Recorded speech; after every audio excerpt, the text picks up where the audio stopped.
یاد رکھیں کہ نیک انسان وہ نہیں ہوتا جو لوگوں کے سامنے نیک ہو اور تنہائی میں نیک نہ ہو۔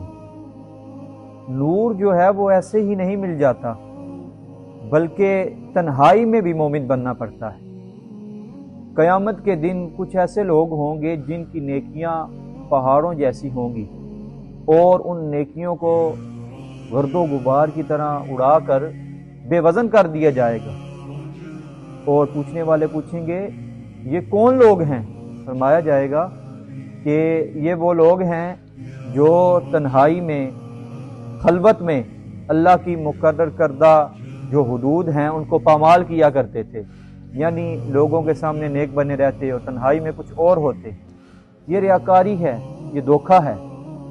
یہ وہی بات ہے کہ باہر پگاں تے اندر اگاں۔